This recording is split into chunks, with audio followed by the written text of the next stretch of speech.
బాటిల్లో పోస్తే బాటిల్ ఆకారం, అంటే నీటికి ఆకారం ఉందా? ఆకారం లేదు, వేసే వస్తువుని బట్టి ఆకారం అంటే మారిపోతుంది. ఆ యొక్క పాత్రను బట్టి దాని ఆకారం. అంతే. అదే విధంగా దేవుడు అంటే ఒక శక్తి, ఉమ్. ఎవరిలో పోసుకుంటే వాళ్ళలా వాళ్ళకే. కనిపిస్తుంది. అంటే ఎవరు సాధన చేస్తే వాళ్ళలాగే దేవుడు కనిపిస్తాడు. ఉమ్. ఇక్కడ అదే చెప్తారు. అంటే ఆకారం ఉందా అంటే మీలో పోసుకున్నారనుకో దేవుడి యొక్క శక్తిని, మీరే కనిపిస్తారు దేవతల. అంటే అర్థం ఏమిటి అంటే మీరే దేవత అవుతున్నారు. అందువల్లే ఇంతమంది దేవుళ్ళు ఉన్నారు. అంటే ఈ భూమి మీద ఎంతమంది సాధకులు ఉన్నారో అన్ని దేవుళ్ళు వచ్చారు. అవును. దానికి కారణం ఏమిటి?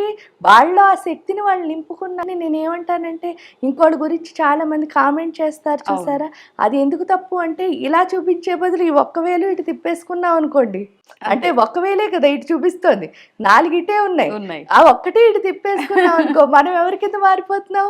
అవును, దేవుడి కింద. మనం ఎప్పుడైతే భగవంతుడి కింద మనం మారామో, ఈ సృష్టి అంతా మంచంతే ఉంటుంది. ఎందుకంటే ప్రకృతి మీరు చెప్పినట్టు మాట వింటుంది. మీరు చూడండి, మీరు ఎక్కడో ఒక్కర్లే, మీరు మనస్ఫూర్తిగా ఒక దేవుడి గుడికి వెళ్ళాలనుకుంటారు. నేను ఒక ఎగ్జాంపుల్ చెప్తాను. ఒక చిన్న పాప చార్ధామ్ యాత్రకి వెళ్ళాం, మాతో పాటు ఆ పాప కూడా వచ్చింది. ఆ పాప యాత్ర మొదలైనప్పటి నుంచి ఒక మాట, అదేమిటి అంటే, నేను బద్రీనాథ్ చూడాలి, నేను బద్రీనాథ్ చూడాలి.